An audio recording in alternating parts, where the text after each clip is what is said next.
Good morning, everybody. My name is Sophia Adamensa, and I'm the Executive Director of Community Voices Heard and a proud affiliate of People's Action! People's Action! People's Action! And I am proud to be one of the co-conveners of the People's Hearing on Housing. We know that nationally this housing crisis has reached emergency levels. And we head into a new year. As we head into this new year, we must remember that it's been 10 years since the 2008 housing crisis. That crisis cost millions of Americans their homes and life savings and $16 trillion in total wealth lost. That ain't right. That ain't right. Actually, it was stolen. That ain't right. By the big banks that caused the crisis. 10 years later, those who have recovered are disproportionately white and upper class. That ain't right. Oh, come on now, people's action. I said white and upper class. That ain't right. Okay. While several million people of color and working people remain underwater. 12 million households dedicate over half their wages to housing, teetering in a perpetual state of insecurity. That ain't right. Like a scary movie, y'all. We in the Methodist building today, we're about to let it out. This is our hearing. In the midst of this crisis, Congress has just voted for a tax scam that will harm millions of the lowest income seniors. That ain't right. People with disabilities, families with children, veterans, and other at-risk populations in need of federal support to afford the basics, health care, food on the table, and a roof over their heads. We're here in D.C., 100 plus strong. Yeah! From all over the country to say, that ain't right. That ain't right. We aren't going to stay silent, and we demand emergency relief right now. Right now. Right now, but right now. So I am honored to introduce to you guys, co-chair with me on my left, our sister in the struggle, a longtime leader of CDH, and a resident of Fall Rockaway, Queens. I want y'all to show some love for Renelle Robinson. Hey, y'all. All right. So, I'm Renelle. I am a mother of 4 children. I have 5 grandchildren. I live in Rockaway, Queens, as just Sophia just said, New York. And I'm a proud member of Community Voices Heard. Right. Just to let you guys know how serious this crisis is that we're facing, years ago, like in the 70s, living in public housing was beautiful. If any of you are in the room and can remember that, let me say that. Beautiful, wasn't it? Clean, had no worries about repairs or anything. But because of the disinvestment that's been going on, fast forward 20 years and better, okay? I live in such deplorable conditions, it's disgusting. That ain't right. It ain't right. It ain't. I laid in the hospital for a month. After being released from the hospital, I was sent home where I had a home health aide caring for me half the year. There was such an odor coming from the ground floor, and I live on the 11th floor in the building. It was so strong that I had to go back to the hospital. No, that ain't right. It wasn't. When I came back home, there was no drinking water. And remember, I lived in public housing. There was no water. So I had to get water and fend for myself the best I could. I went to the then president asking her to intervene with the manager to get him to do something about it. I just come from the hospital. She said to me, I don't want to ruffle any feathers. That ain't right. She didn't want to ruffle any feathers. Well, I'm here to let y'all know I've been ruffling feathers ever since. Okay? Ever since. And in Rockaway, we have a Rockaway, how with 20 of us came here today to witness the people's hearing. All right, be a part of this. This morning, hundreds of us, it was a couple hundred, well, excuse me, a few hundred, 100 and plus of us that went over to attend the Housing Subcommittee hearing on private sector perspectives on housing. Now, y'all want to know that was the 4th part.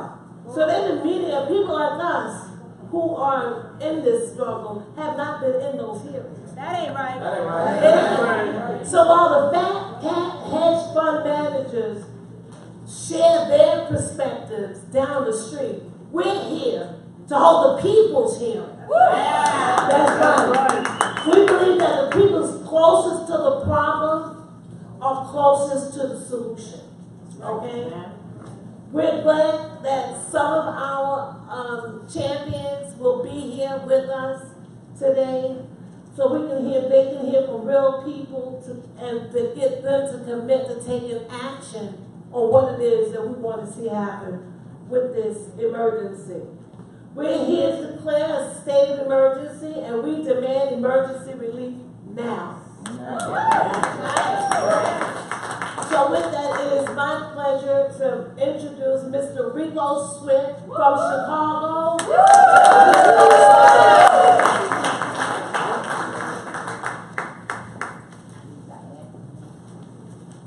Get him, Rico.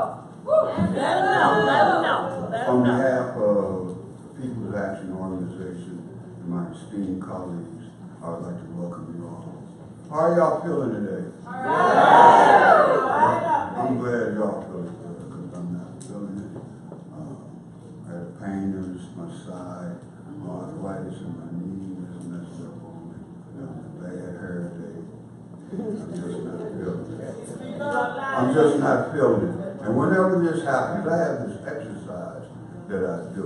So like if you suffer from low self-esteem, you're feeling blue, down and out, depressed, or like me, just have iron tight, poor blood, you can do this exercise. And it's very simple. For those who can stand, you can. And those who can't, it's all right. And exercises like this. If you act enthusiastic, you will be enthusiastic. If you act enthusiastic, you will be enthusiastic. Now, that's just that simple, but it's going to get faster and faster as the exercise proceeds. And then when I say stop, everybody stop. And then whatever I say after I say stop, I want you to do that to your best ability. Are we ready? Yeah.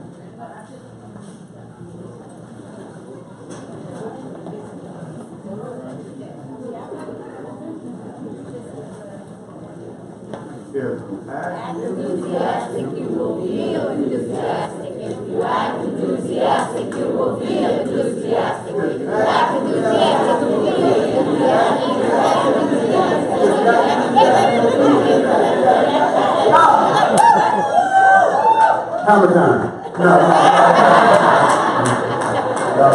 Hammer time, that's not part of it.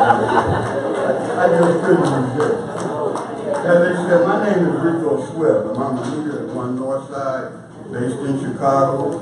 And in Chicago, the public housing units have been demolished or left vacant while rent skyrocket with gentrification, and demolitions while left vacant while rent skyrocket with gentrification. But this is not just a Chicago problem. The affordable housing crisis and the Wall Street takeover has deepened and spread beyond urban centers into the suburbs, small towns, and rural America, and into almost every community.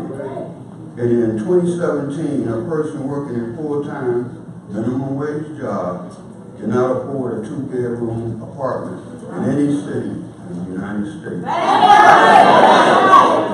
Poor people and people of color are running out of places to live. We are in a state of emergency. Now, I just have to pause for a moment, make a comment on the state of emergency. This is not some cliche.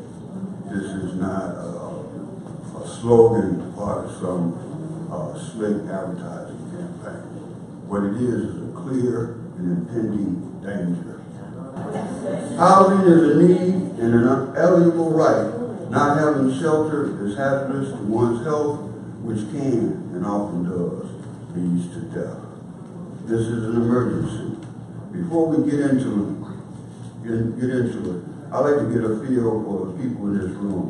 Shout out loud if these statements apply to you. Who lives in the city?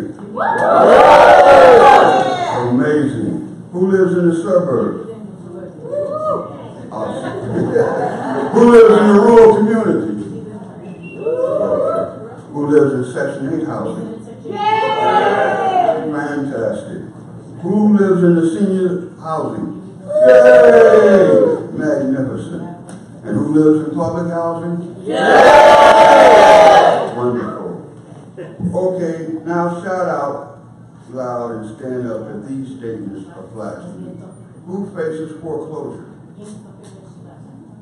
I'm so sorry to hear No, that ain't right. Who've been evicted or threatened by eviction?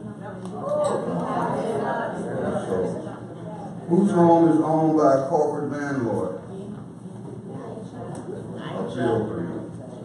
Who has their neighborhood completely changed because of gentrification?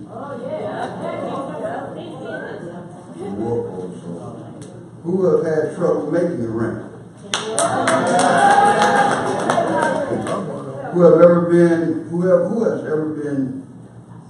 Who has ever had to decide between rent and groceries?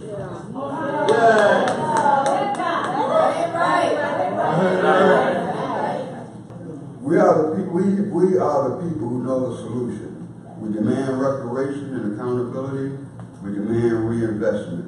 We demand transparency and a role in the solution. We are building a national platform and a movement around housing as a human right. Housing is a human right. This is why we must fight. Housing is a human right. This is why we must fight. Housing is a human right. This is why we must fight. Housing is a human right. This is why we must fight. All right, thank you so much, Rico. And we're going to have some amazing folks giving testimony throughout today. And our next person is equally amazing. And I want to make sure that folks really listen in to what our next sister has to say, because folks are going to be telling their personal stories, right? So that folks feel brave and they feel like they can move when we go back home from here, so that we can build power and win as we talk about this housing crisis. So I want everybody to show a lot of love to our sister, Mary Wynn, from Washington Community Action Network. Show us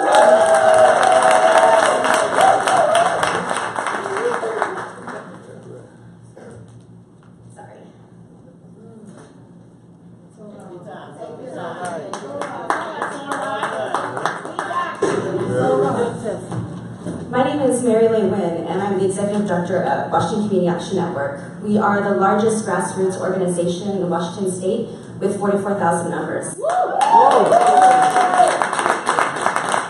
I'm first generation Vietnamese American, and we have had generational loss of homes throughout our lives.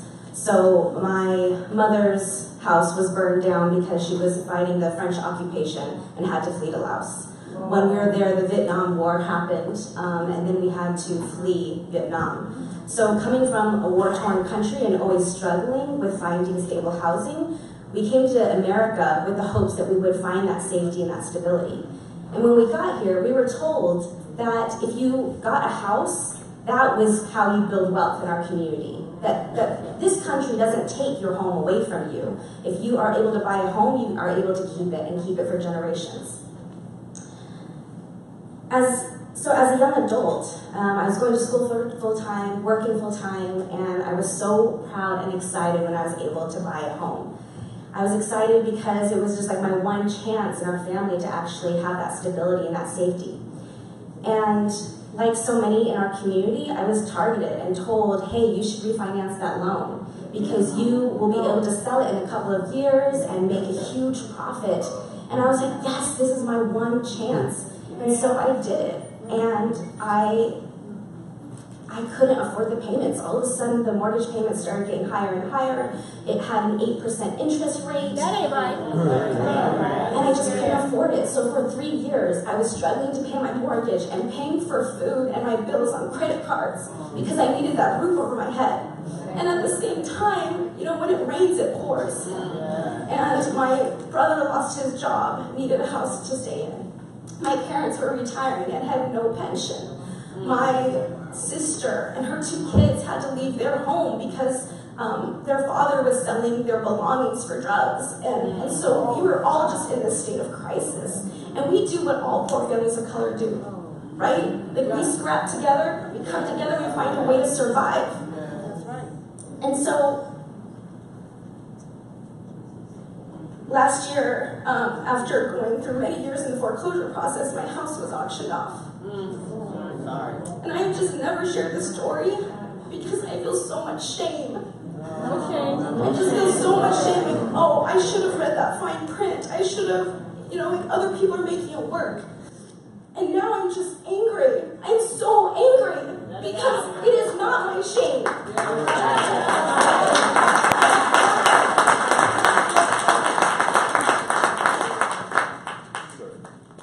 The government bailed out banks, and I lost my home.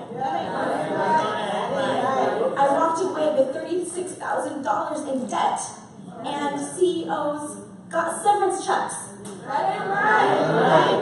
was working 2 jobs, struggling with 2 jobs and still qualifying for food stamps, while they didn't miss a meal and they got to sleep in their cush beds.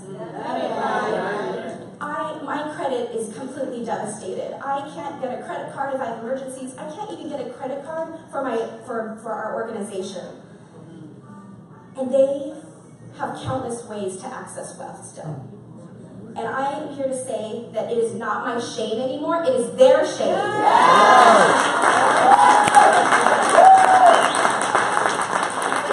It is their shame, and I declare a state of emergency and demand relief for poor families that had their wealth stolen and put into the hands of the richest.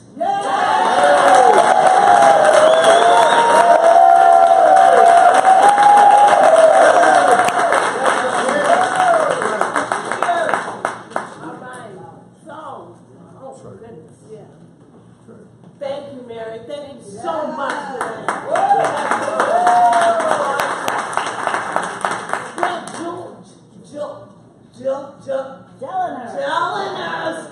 Jelliner, and I practiced, didn't I? Jordan is going to come up here and talk to us about the investment in public housing. Come on, gentlemen.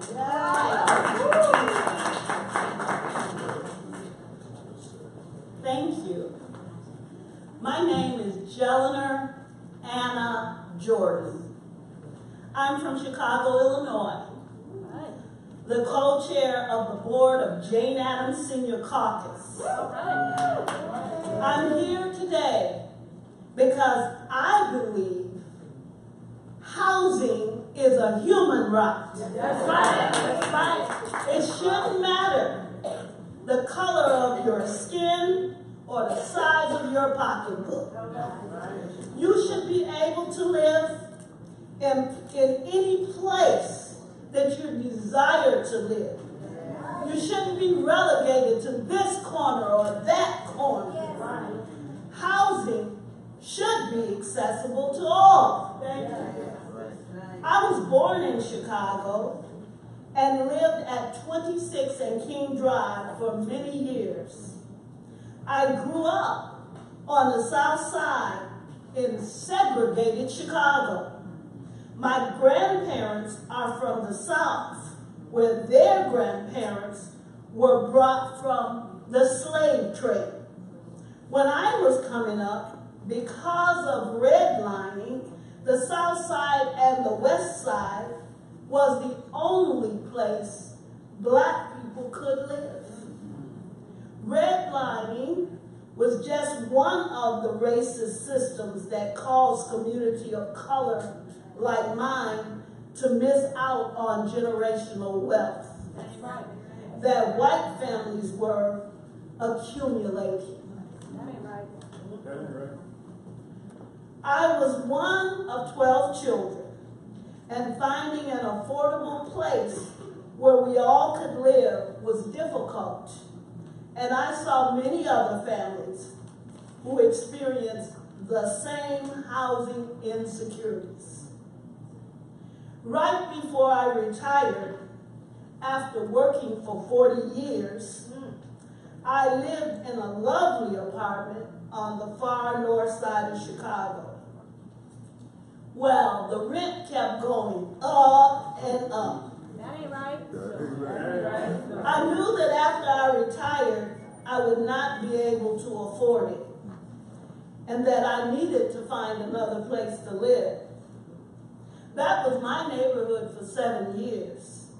I felt good there, and I wished that I didn't have to move.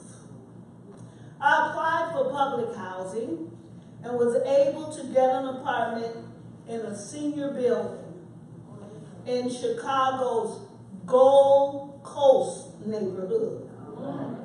The senior public housing that I live in is very important to me. Without it, I would spend almost all of my money on housing and have very little for food. I live in a great neighborhood. It's close to the beach. It's close to downtown. It has all the amenities anybody should have. I wouldn't be able to live there if it wasn't for public housing. I wouldn't be able to afford it. There are fancy apartment buildings and condos going up all around my senior building. It seems like the land only belongs to the rich. That ain't right. That ain't right. I believe that that land is for everybody. Because Chicago has stopped building enough public housing, many residents have moved out of the neighborhood. I feel like it's redlining all over again. So many seniors in Chicago are around the country are on waiting lists that can be years long. They have too many hard choices between food, their health, and their rent. The tax scan that Congress just passed will lead to deep funding cuts to existing affordable programs, which will make it worse, the affordable housing crisis that impacts everyone in the community in this United States. We must make a major reinvestment in existing affordable stock, and we must build additional units to meet the scale of the need. To do this, we demand that Congress increase the budget for the Department of Housing and Urban Development. That's right. That's right. To fully restore operating funds to meet 100% of the need. Yeah, right. And to address the generational disinvestment from the communities of color. Yeah. We also demand affordable loans to black households with a relative who should have benefited from the GI Bill provision. For seniors like me and their families, there is a household crisis in America. I declare a state of emergency, and I demand emergency relief that includes massive reinvestment in public housing.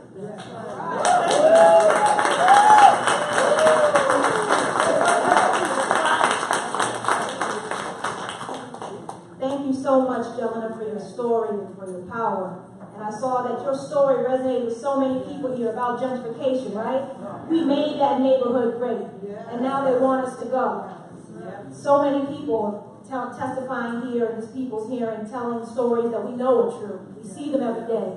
It's not us, it's our family members, it's our neighbors, it's people we work with, so we know it's true. And I want to bring up next another dynamic speaker from New York City, Carmen Quinones.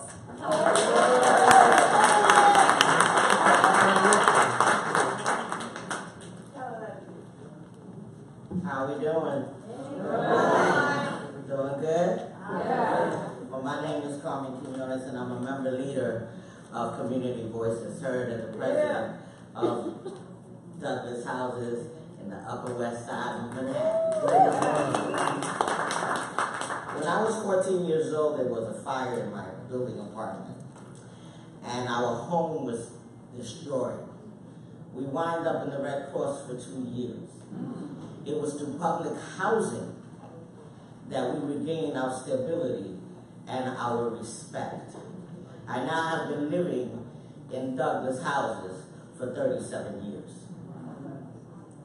Earlier this year, I went to Puerto Rico to visit my dying father. Days after he passed, Hurricane Maria hit. Wednesday morning, water started coming in the house. My sister and I almost drowned. Barely making it to safety to a neighbor's second-story apartment house, I felt actually that I was going to die. But I needed to survive.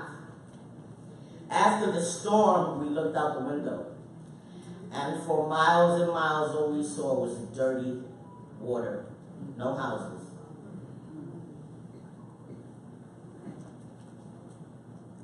It was devastating.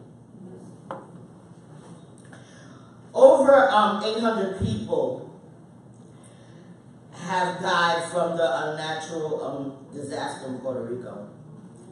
I say unnatural because the hurricanes are made stronger from the climate change big corporate pollutions have created. I'm mad as hell. Really, I'm mad as hell. Still to this day, many people in Puerto Rico do not have electricity. Rather than responding with what was needed, Trump threw paper towels. Leaving our people to die and to be displaced. It didn't have to be this way. We demand $350 billion climate resilience fund to bring lower cost to resiliency standards and to ensure sustainability. After living through the state of emergency in Puerto Rico, I came home to the ongoing state of emergency in public housing, where black and brown people are also being displaced and left to get sick and even to die from toxic mold, rats, roaches, you name it, the living conditions, all for the greed of the 1% real estate developers. Because of the year's tax cuts for the rich, that this tax bill will only make worse, and of the government disinvestment in HUD that follows, we are being forced to live in conditions, again, like toxic mold, rats. No heat, no hot water. Just for Thanksgiving, 868, one of my buildings. I have 18 buildings, 5,000 people. It's a lot of work for me. 868, the pipes broke. Wow. Had to go there on Thanksgiving Day. That ain't right. Got to the apartment, she has a 2-year-old and an 8-month-old. Wow. Hot water shooting everywhere. That ain't right. But Carmen got it right. That is why we're here. To demand the creation of a $200 billion preservation fund to rehabilitate the 1.2 million existing public housing units and get them up to code. But just like in Puerto Rico, the 1% want to profit off the emergency in housing, stealing our land, and privatizing our homes to developers can super profit at our expense. It is time. It is the same in Puerto Rico where they refuse to invest in the well-being of poor black and brown people lives. They would rather try to make it a place where the 1% can make billions off our debts, where they can go on vacation at our expense. That's why we need to defend, improve, expand public housing to save all the homeless families like mine from going through what I had to experience. And I pledge to fight for as long as I breathe to save public housing for the 99%. I declare a state of emergency. I demand emergency relief that includes rehabilitating our existing units and protecting against climate disaster. My name is Pauline Quinones.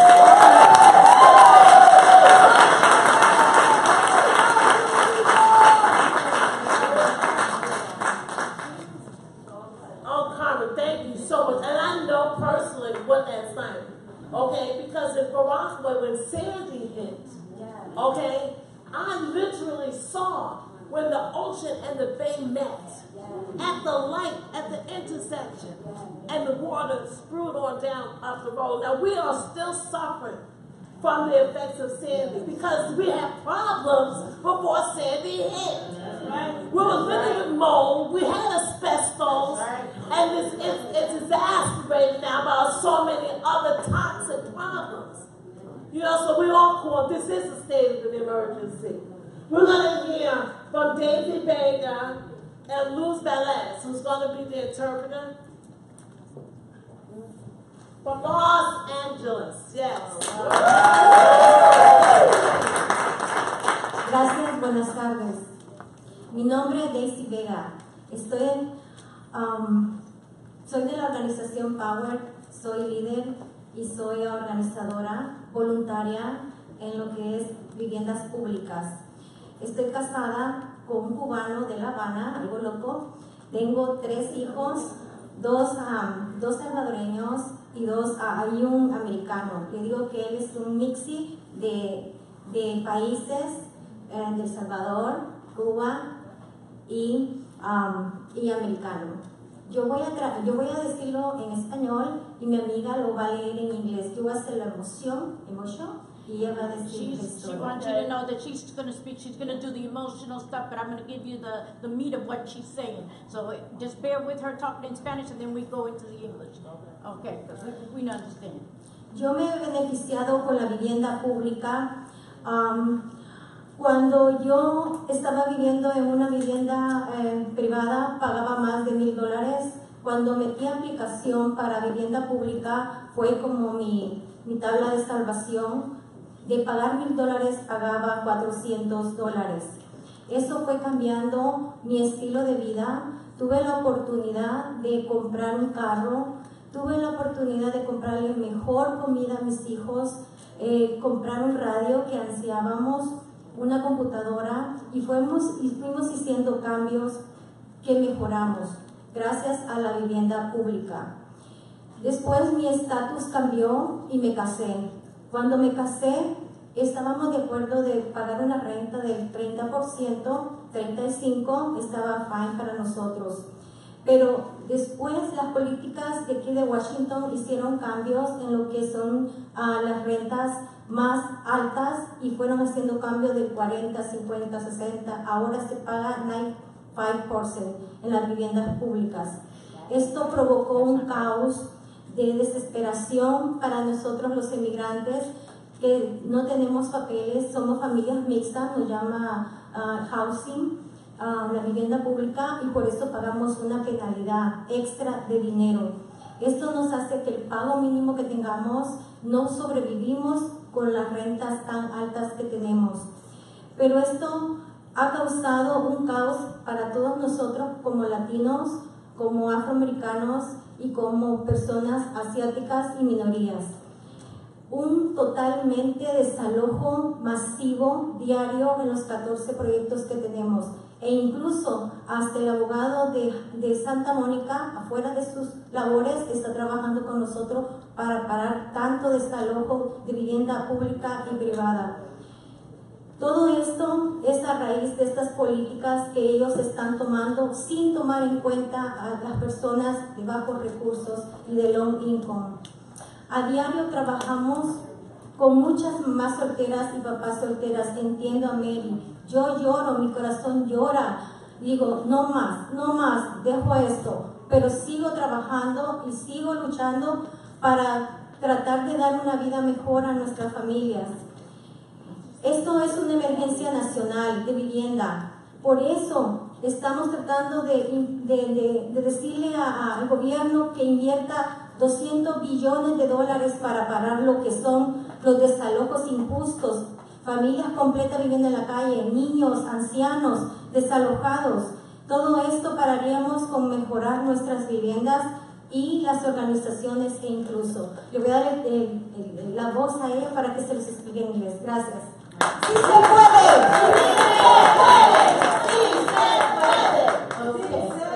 All right. The English version. My name is Daisy Vega. I'm from El Salvador, a former single mom that fought alone for my and my children's survival. I have since gotten married to a Cuban man from Havana, and I have 3 children, 2 of which are in Salvador, Salvadorian, and 1 child that was born in the U.S. I tell my son, Sebastian, okay, that he is a mix of many wonderful countries. He's my UN child, okay? Prior to my marriage, as I said, I was a single mom. I've always had to work low-income jobs because of my residential status, okay? Yeah, that is not right, okay? I've always wanted better jobs, but the economic situation was what it was. I was only making $3,000 a year, okay? And you know, without papers, okay? So that's even worse because it's harder, it's more difficult. You have to pay whatever rent they tell you have to pay because they know your situation. So she had to pay high rent. She had problems feeding her family. It finally got so hard that some people started telling her maybe she should apply for public housing. So she finally got up enough nerve because when you don't have papers, it's scary to walk in and ask for help, okay? And so that's a different crisis that a lot of people who are immigrants from other countries face daily. So her rent went from $1,000 that she was paying. Now mind you, she was paying $1,000, went down to $400, okay? I don't know how she did it, but she did it. And it was an awesome financial help. She was able, I'm going to use her words, I was able to buy a car, better quality of food for my kids. I could buy them clothes, new clothes, you know? Something that we had always wanted was a radio. We didn't have a radio. We bought a couple little electronic things, you know, saving up our money because my kids needed a computer for school too, okay? And they needed stuff. So the bottom line is that, you know, with the amount of money that she was paying out for rent, she was able to save a little to be able to buy a hoopty. Everybody knows what a hoopty is? All right, back in the day, okay, she was able to buy herself a little car so she could get around and work. She was able to buy her kids beds, okay? I don't know about some folks. I know a lot of people actually here know about sleeping without a bed, okay? And that's what she was going through. When it was getting to the point where she was thinking that she was coming above the water, okay, and that she wasn't drowning anymore, they took her lifesaver away, okay? The rent started rising. Different people were being told that they had to pay different rents. You know, when you're an immigrant, different rent. You pay whatever they tell you have to pay. People of color and families were being penalized, and changes in terms of the amount that they were paying. Sometimes it was 40, 50, 60. It got to the point where the hike went up to almost 95% of what she was making to just try to live and survive and stay in a home. Okay? Now, she was devastated and feeling overwhelmed, and on top of living on a minimal, barely making salary, not even sustainable salary for a single mom. Okay? The rent hike justifications varied, like I said, based on what they told her was her income, if the person was elderly, how many bedrooms they needed, and what requirements there were. Now, I will tell you that we were talking, and she told me that when she got married, her husband got himself he became an electrician and became a unionized electrician, okay? And that raised the status of what they could do for themselves. For her son, she has 3 children, of which 2 of her sons are getting ready to graduate high school, and they're going to, both are going to college, okay? And one of them has been accepted to Berkeley. That's a big thing here, okay? So as we were saying, you know, we look at and the abuse that people have to live under when you live in substandard housing, the absentee landlords, the poor maintenance if they show up at all, especially when they want to collect the rent. Minimal Mickey Mouse repairs, okay, that's her word, Mickey Mouse repairs, and when you do tell them that you need something, you gotta hound them to death. When you're Latino or a person who has come from another country, and we talked about the legal status, you know, you are pending DACA, your paperwork, or your residency, okay? Afro-American families, elderly, minorities, vets, you know. She's here and she says, I fight and survive on a daily basis, okay? And due to the high rents, reasons that people are using for displacement, for the gentrification, for get out my way, it's my turn now, okay? And that's what it basically comes down to. So this has contributed to a high rate of homelessness. People she sees living on the street, families living in cars, children and teenagers on the street, more of the elderly in soup kitchens, and her organization, what's the name of the building? Power, okay? Power in Los Angeles, okay? They use these soup kitchens as a way of disseminating information to the people and letting them know what their rights are. They try to accompany them to court, help them to find a low-cost or no-cost lawyer. Okay. So we're finishing up here, and what she's asking for is a national emergency. She wants $200 billion to prevent evictions and hopelessness. We need new construction to renovate and safe, warm, dry housing, okay? Affordable housing. We need help from organizations, and si se puede, okay? Together, si se puede. Si se puede.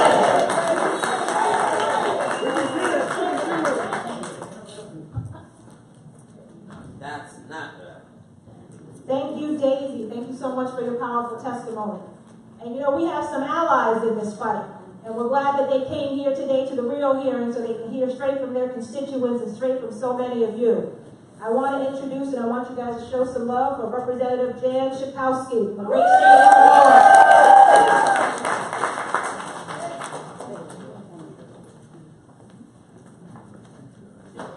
Before Schakowsky gets started, I also want to acknowledge the work that we have Representative Cleaver with us today.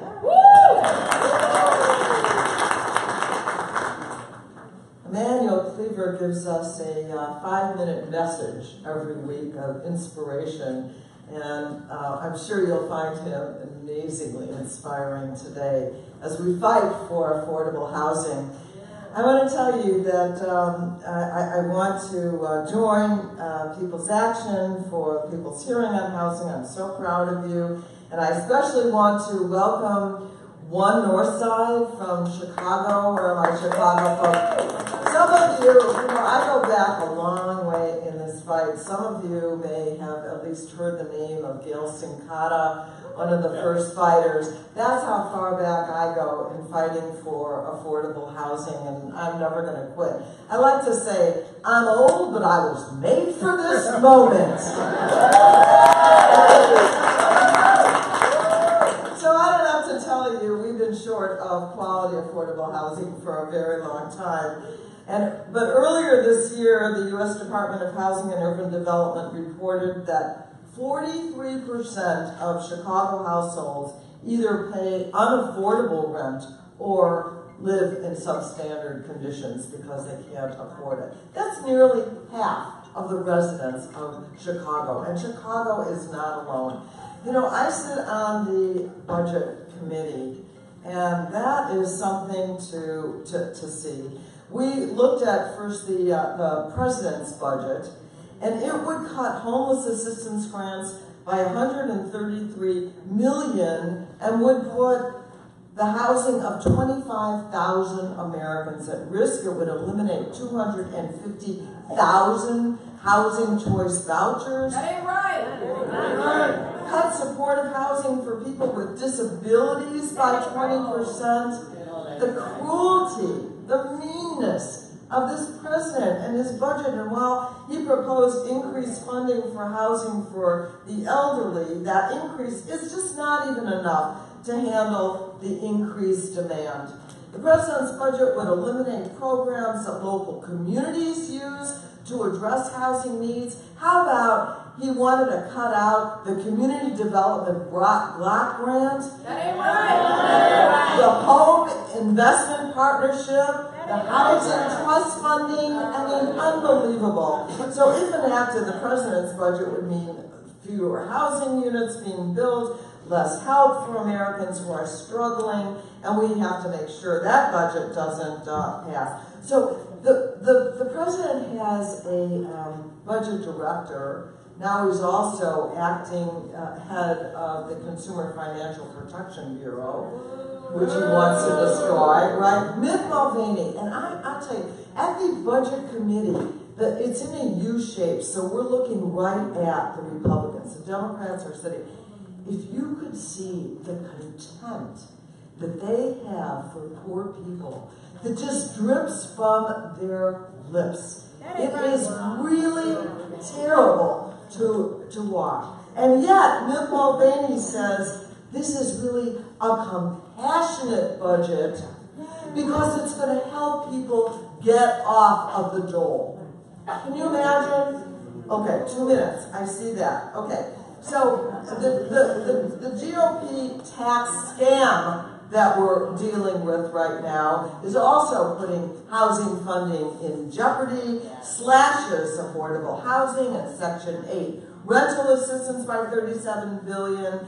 They can't afford to provide housing for for people who really need it, and yet they're pushing through a $1.5 trillion tax cut for corporations and the richest people. And I want to tell you, when they do that, they're going to say, oh, wait a minute, you know what? We don't have enough money. We're going to have to go after more programs like Social Security and Medicare and Medicaid that help poor people. You just wait. You're going to see that that's going to happen. So here's the House tax bill in a nutshell. A middle-class family, for example, that moves for a new job actually gets no more would get a tax deduction. But a corporation that wants to move overseas, taking jobs with them, they get a deduction for doing that under this law. Right? It ain't right.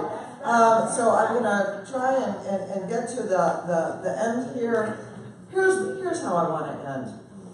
You're fighters. And I have never, in my almost 50 years of organizing, seen a mobilization like we are seeing right now of people who are fighting back.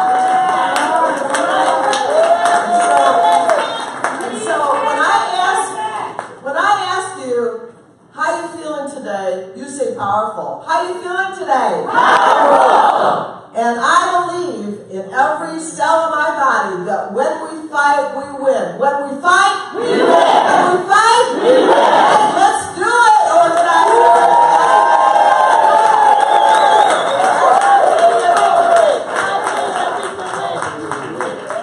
When public housing is under attack, what do? We stand up and fight back. We'd like to ask Representative Emmanuel Cleaver to come out and please just share your words of wisdom with us.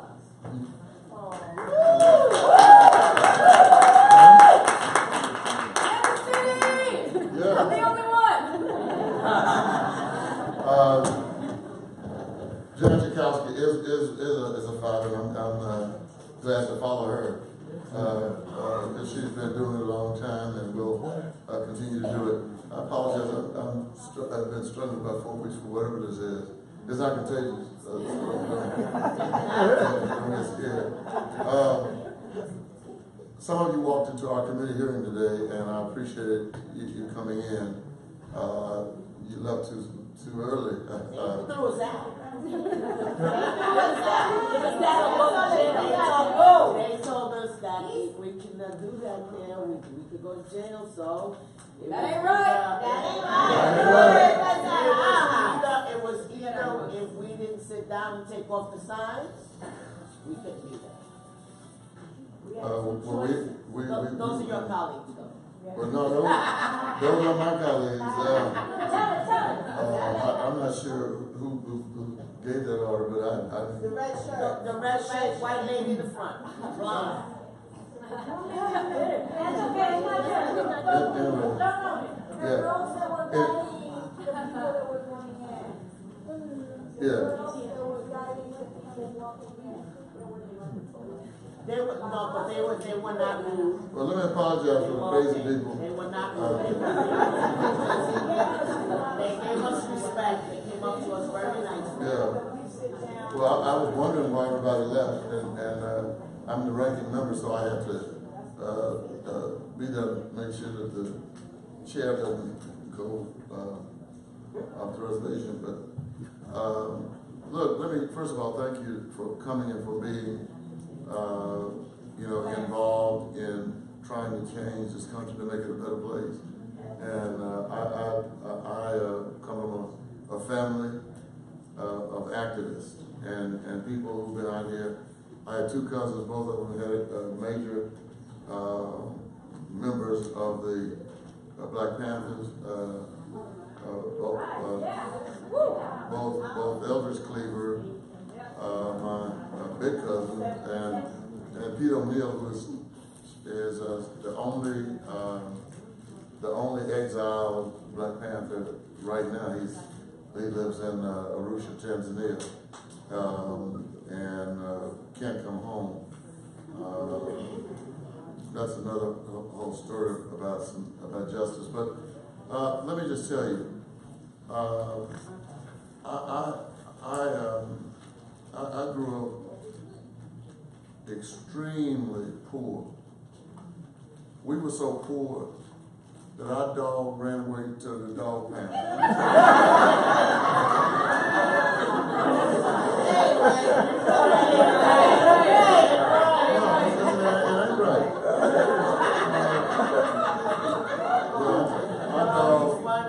Our dog around turning himself in. So, and this is the house he ran away from.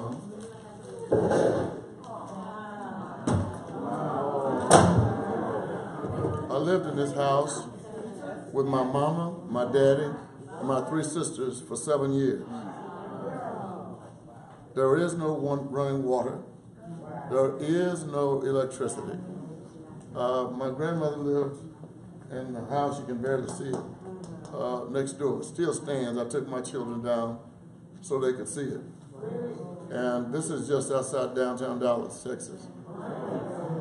And the only reason I'm showing that to you is because I was elected mayor of Kansas City. Woo! And one of the things I did when I became mayor was concentrate on a number of things. One of them was housing. I am offended. I am offended when anybody starts putting down poor people. This is a 2-room shack that I lived in, and I don't, and everybody on our committee knows, you start talking about poor people, you're going to get a reaction from me. And the thing about it is, there are people who still live in this kind of situation in the most powerful nation on earth. And then I hear people, I moved out of this house with my family, and we moved into public housing. Moved out of this shack, moved into public housing. We stayed in public housing 5 years. My father worked 3 jobs, 3, saving money to buy a lot in the black neighborhood. He bought a house in the white neighborhood where they were getting ready to build a shopping center, and then moved the house across the tracks to the black community. My daddy, I talked to him last night, lives in that house right now. And when my father got a house of our own, I mean, it is the house is spotless and if you throw paper on the ground anywhere around his house, he might shoot at you. Now, I'm not proud. I'm not proud of that fact, but everybody knows. Mr. Cleaver will not allow you to throw a cigarette butt within 100 and some feet of his house. The point is, look, I came out of as difficult a poverty in my generation as you can come out of. And I listened to people over on Capitol Hill talking about people moving to public housing, they just want to take advantage of people. Look, my family needed a helping hand. The government gave my family a helping hand. I have 3 sisters, 2 of them with masters, 1 of them with a PhD, coming out of this shack.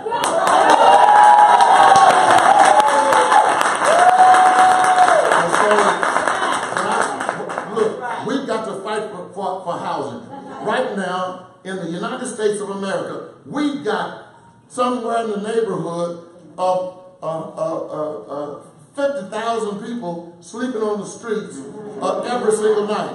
And this government, run by Donald Trump and his Trump Tower tax tricks, is leaning toward helping everybody else and the developers. It leans toward developers. Look, we've got to allow our voices to rise. We've got to stand up. We cannot be quiet. Don't let anybody tell us to be quiet. We're going to be noisy until a change comes.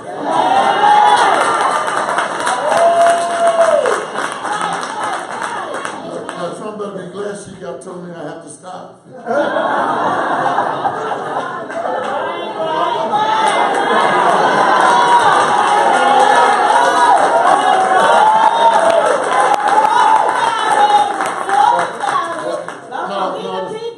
Will finish it. He'll finish it. Thank you. Stay on the job. Don't stop.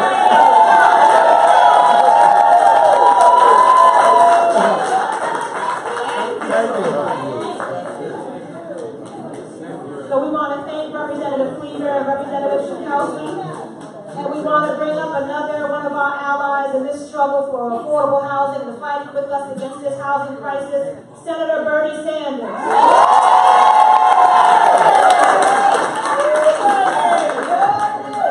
If there was ever a time we needed to mobilize the people, demand that we have a government that works for working families and the middle class and not just the billionaire class, this is that moment, and I thank all of you for being here and for going forward in this struggle at this momentous moment in American history.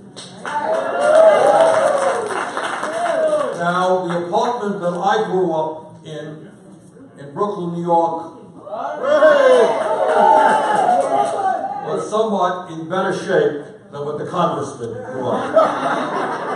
But it was a rent-controlled apartment. You know what that meant? It meant that my family that didn't have a lot of money didn't have to spend 50 or 60% of their limited income on housing. Because you had rent control, my parents could spend money on other things, even though we didn't have a whole lot of money. I don't think it is too much to ask that in the richest country in the history of the world, all of our children, all of our people have safe and affordable housing in which to live. I don't think that that is a radical demand. Now, what is going on here, and I know that you all know this, is there is a war taking place right here on Capitol Hill against working families and low-income people. And instead of saying that in the richest country in the history of the world, we're going to abolish poverty, what a number of my Republican colleagues are hell-bent on doing is making the poor suffer even more. Now you tell me what kind of morality it is that says we're going to give $1 trillion in tax breaks to the top 1% and to large corporations, and then we're going to go back and cut Social Security, Medicare, Medicaid, affordable housing, the WIC program, food stamps, tax breaks for billionaires, and cutting back on the needs of people who today are struggling to put food on the table, a roof over their heads. There are millions of families in this country who are spending 40, 50, 60% of their limited incomes on housing. Now, if you're spending that kind of money on housing, how do you have money for health care? How do you have money for food? How do you have money to put gas in the car to get to work? All right, you don't. We are becoming a country where the people on top have it all. Middle class shrinks, and over 40 million people are living in poverty. Now, you know what makes sense to me? What makes sense to me is to recognize that we have a crisis in affordable housing, and we're going to start to build the millions of units of affordable housing that working people need. When we do that, we create millions of good-paying jobs. We allow families to raise their children in safety and in dignity. I don't think that is too much to ask. So, brothers and sisters, this is a pivotal moment in American history. You got the Koch brothers and other billionaires who are not satisfied that they have $90 billion in wealth. Can you imagine a family that has $90 billion in wealth and says, that's not enough? I need more tax breaks. And in order to get those tax breaks, we're going to cut back on Section 8 housing. We're not going to build low-income housing. We're going to cut Medicaid. That is not what this country is about. It is not what the American people want. You go back and ask your neighbors, your co-workers, your friends, if they think it makes sense to give tax breaks to billionaires and cut back on affordable housing. Nobody except the Koch brothers and a handful of billionaires think that makes sense. So I am really glad that all of you are here in D.C. We desperately need your help. We need millions of people to stand up, to fight back, and to create a government that works for everybody, not just the 1%. Thank you all very much.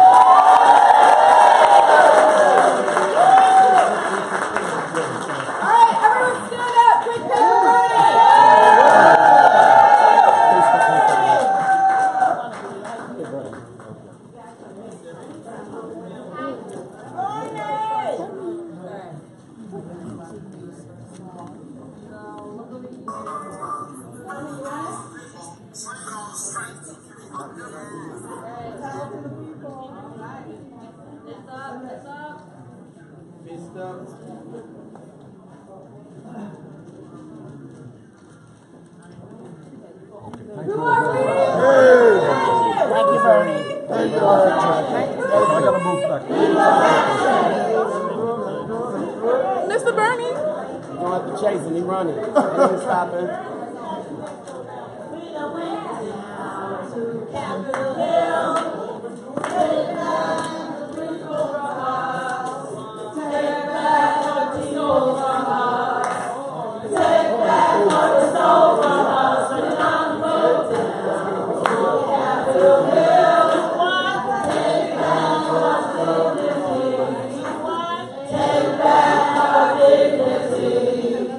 Take back our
close out this people's hearing right, I want to bring up from one of the baddest cities in the state of New York, coming out of Buffalo, our sister, Denise Ball.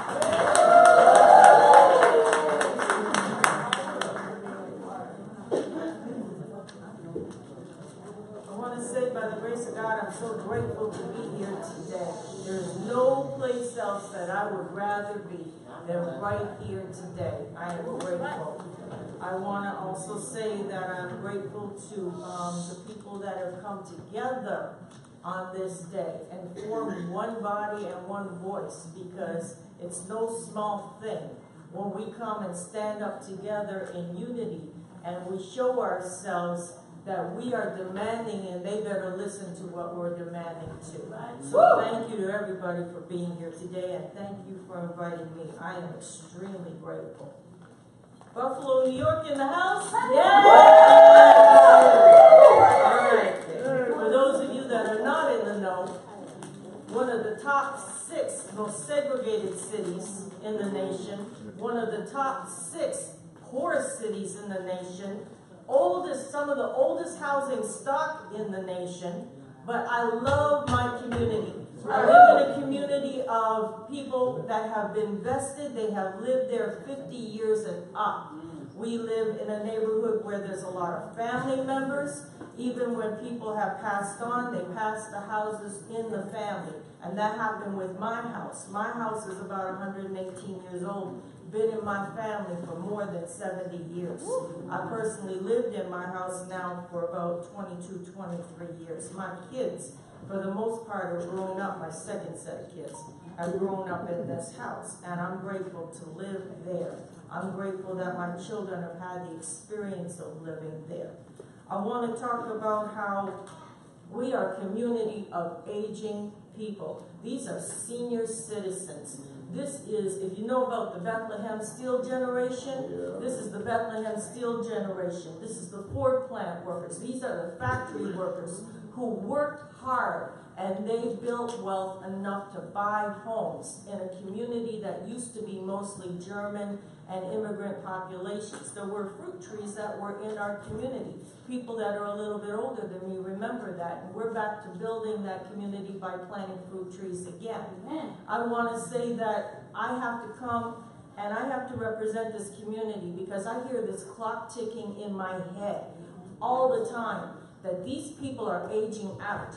We have developers that have surrounded our community. They sit on our perimeter, and they're building luxury apartments, they're building gorgeous buildings, and they get tax breaks. They don't pay any taxes, and our people are suffering because gentrification is trying to push into my neighborhood.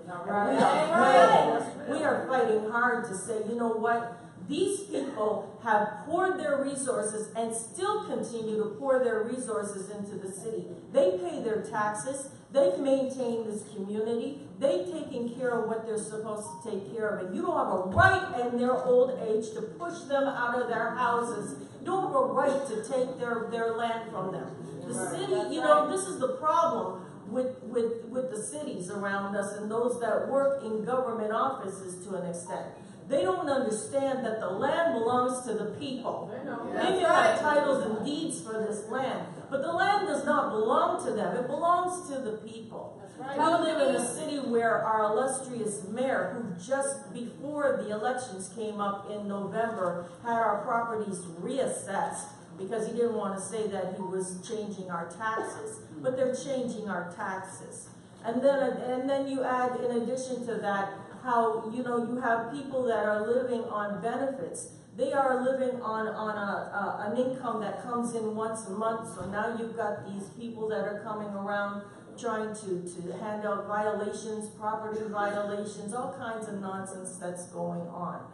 Just like we stand with people that are paying rent, have apartments, we stand with homeowners that have been long-time homeowners that have a right to stay in their home. You don't have a right to push these people out of their communities. It's not right. I just was at the, the EIADC hearings last week, and I was talking about how they want to hand out more of these tax cuts and benefits to these rich developers that are overshadowing us. They hand it out like candy, and it seems like we're not supposed to get anything.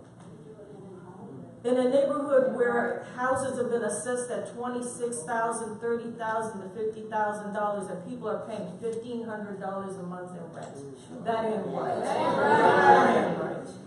So I am here on behalf of Food Belt Advisory Council. I'm the president there, Community First Alliance. We are a growing network of people. We are developing our voices, and we are letting people know that we are out here fighting and standing with you, and we believe that housing is a human right. I am declaring today that there is a state of emergency. It's already been handed to our city that there is a lack of housing in our city. I am talking today about safe and affordable housing in the city of Buffalo, and I demand a national needs assessment to secure housing rights for everyone and not just the wealthy. Take care of the people that have paid their taxes and take care of the people that need help, because everybody at some point is going to be old and everybody is going to need some help. Yes.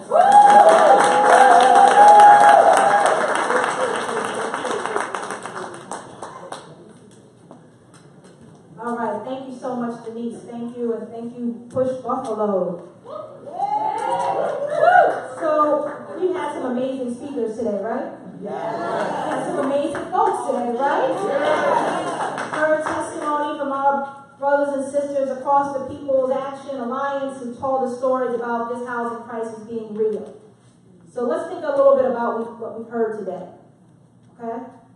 From across this country, people from small towns, people from big cities, we've heard from seniors, we've heard from homeowners, we've heard from renters, we've heard from people in public housing and Section 8. And we all know how the cancer of gentrification has pushed family after family from their own homes, from their own neighborhoods. And we've lived at this intersection on so many issues of immigration, access to health care, this tax scam and climate justice, community control, and how all of this ties back to a framing of racial justice, a place in this world for folks of color, for low-income people, no matter what race, so that we can stand together and have something with dignity for ourselves and our families. And if anything, did anybody else notice something about the speakers who are from the different community groups today? Anybody notice something? Women, so don't forget my brother Rico now. Except for Rico, they were all women. Very good. Whoever said that, he gets an extra water later.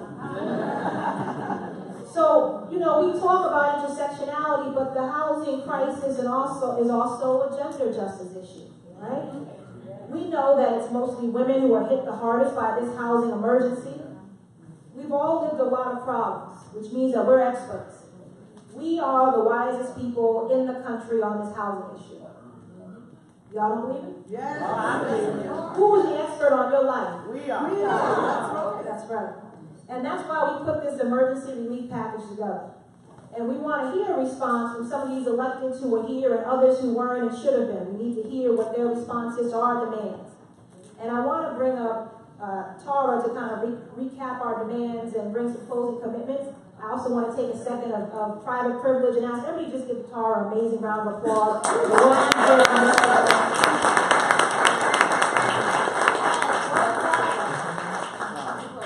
All right, what a day. Yeah. Who are we? People's Action. Who are we? People's Action. All right, there's no way I'm going to top Bernie or Emmanuel Cleaver or Jan Schakowsky, but most importantly, there's no way I'm going to top the amazing testimonies that we heard from all of you. Let's give those folks another round. It takes a lot to come up here and share personal stories. I want to personally thank all of the folks who took the risk to do that. It really means a lot, and I know it brought this room closer together to hear about what you have gone through and to relate our own experiences to that. As we've heard many times over today, I think we all agree, people who are closest to the problem are closest to the solution. And that's all of us in this room. And we're here as the start of a movement that we are building to demand our emergency relief package. And I think Bernie said it best. Some people might say that the ideas in this package are radical. We're asking for $1 trillion in reparations to Black and brown families who have been stolen from by big banks. But that's not radical. That's what we're owed. We're asking for $200 billion to rehabilitate public housing. That's not radical. That's what we're owed.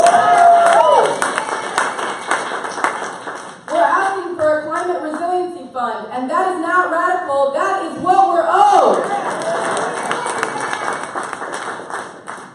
Again, this is the beginning. This is not the end. We are launching a powerful national campaign together as People's Action, and that means national, but that also means work back home when you return to your local campaigns. We, the people, declare a state of emergency, and we demand emergency relief. And we won't stop fighting until we win these demands, because this is what we're owed.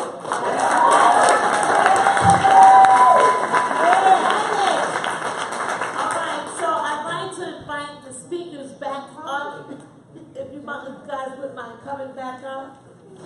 I need you guys to help me. The people in this room need to see, to be reminded, I guess, of what was said.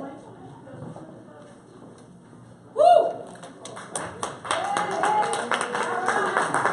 Now we've all heard, and we all can identify with what's been going on. But I want to know, how many of you think that in this room alone we can make this national movement a success? Yeah.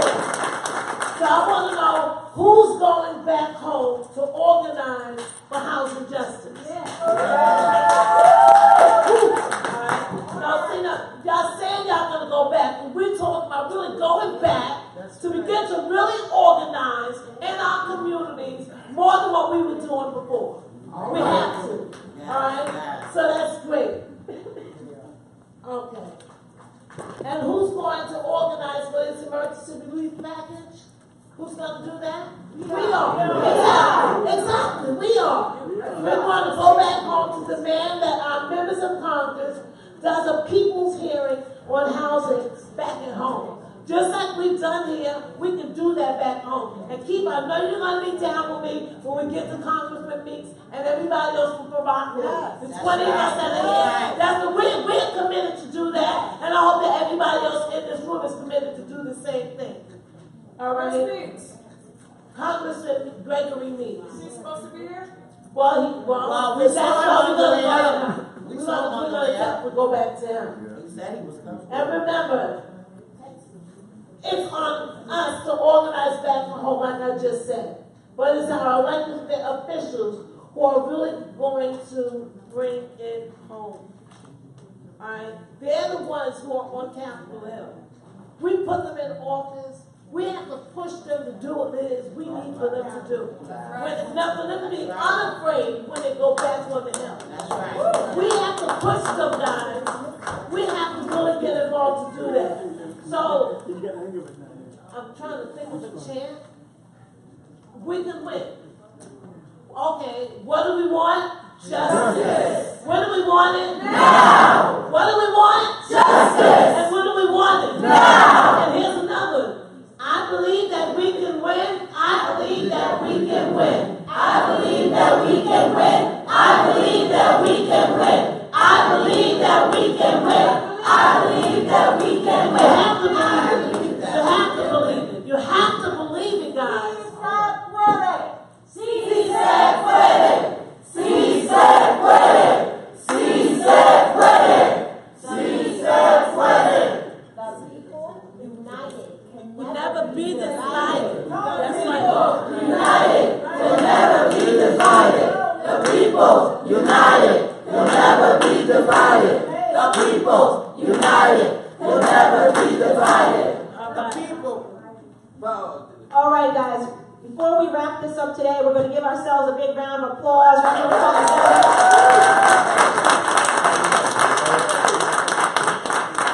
There was some mention made of this, but I want to make sure we know that this issue of housing justice is intersectional with so many issues that face us as a community and individuals.